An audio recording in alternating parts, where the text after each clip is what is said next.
দ্বিতীয় সারির দল নিয়ে এই স্পেনকে তাদের মাঠেই 3 গোল দেয় ব্রাজিল। বিশ্বকাপ ফাইনালে খেলা খেলোয়াড়দের 10 জন ছিলেন সেদিন ব্রাজিলের বিপক্ষে। আর সেই ম্যাচে ব্রাজিলের বিপক্ষে জোড়া পেনাল্টি পেয়েও জিততে পারেনি স্পেন। নিজেদের সবচেয়ে দুঃসময়ে ব্রাজিলের খেলার মান নিয়ে প্রশ্ন তুলতে পারেনি কেউই। বিশ্বজয়ী স্পেনের বিপক্ষে ব্রাজিলের ম্যাচ নিয়ে থাকছে প্রতিবেদনে। নতুন কোচ ডরিভাল জুনিয়র তখন মাত্র দায়িত্ব নিয়েছেন। দলে নেই প্রধান গোলরক্ষক সহ ডিফেন্স লাইনের কেউ। সম্পূর্ণ নতুন 5 জনের ডিফেন্স লাইন নিয়ে মাঠে নামে ব্রাজিল।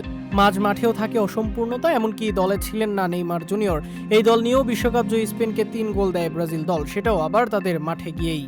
2024 সালে ব্রাজিলের বিপক্ষে যে একাদশ নিয়ে নেমেছিল স্পেন, বিশ্বকাপের ফাইনালে সেই একাদশের ছিলেন 7 জন। এছাড়া বদলি নামা 3 খেলোয়াড় ছিলেন ফাইনালের স্পেনের মূল একাদশে।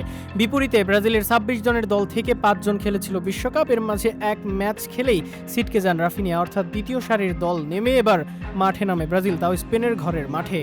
তবে সান্তিয়াগো বার্নাব্যুতে ব্রাজিল হার মানেনি সেবার। শুরুতে 2 গোল হজম করেও রদ্রিগো ও এনরিকের গোলে ম্যাচে ফিরে তারা। এরপর ম্যাচের শেষের দিকে রদ্রি 1 গোল করলেও একদম শেষ মিনিটে পাকুয়েতা গোল করেন দলের হয়ে। সে ম্যাচে ব্রাজিলের বিপক্ষে এক ম্যাচে জোড়া পেনাল্টিতে গোল করে দেন স্পেন দল। সেই জোড়া পেনাল্টি না পেলে হয়তো ম্যাচটা জিততেই পারত ব্রাজিল। অথচ একই স্পেনের বিপক্ষে লেজে গুবর অবস্থা আর্জেন্টিনার। প্রতিপক্ষের বিপক্ষে টার্গেটে শট নেই, কোনো রকম শট হয়েছে মাত্র 2 বার, সেটাও আবার এসেছে 110 মিনিটের পর।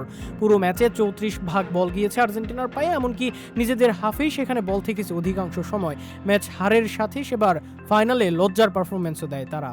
বেশ কয়েক বছর ধরে ব্রাজিল খারাপ সময়ে যাচ্ছে, এতে সন্দেহ নেই। তবে সেখানেও ব্রাজিল কখনো অসহায় আত্মসমর্পণ করেনি। নরওয়ের বিপক্ষে বাদ পড়ার ম্যাচে নিয়ন্ত্রণ ব্রাজিলের কাছেই ছিল, তবে সেদিন ভাগ্য সহায় হয়নি তাদের। ফ্রান্স, ক্রোয়েশিয়া, ইংল্যান্ড, স্পেনের মতো দলের বিপক্ষে ব্রাজিল খেলেছে সাম্প্রতিক সময়ে। সবার সাথেই দাপুটে ফুটবল খেলেছে সেলেসাওরা। পরিস্থিতি যেমনই হোক, সেলেসাওরা মাথা নোয়ায়নি কখনো। ব্রাজিল এই কারণেই ফুটবলের আতুর ঘর, এই কারণেই ব্রাজিল ফুটবলের দেশ। ফুটবলের কঠিন সময় হয়তো সাফল্য আসে না তাদের ঘরে, কিন্তু তাদের পারফরমেন্স নিয়ে পড়ে না লজ্জার দাগ। বিপরীতে ফাইনালে গিয়ে আর্জেন্টিনার খেলার ধরন নিয়ে সমালোচনা বিশ্বজুড়ে। এটাই যেন পার্থক্য দুই দেশের মাঝে।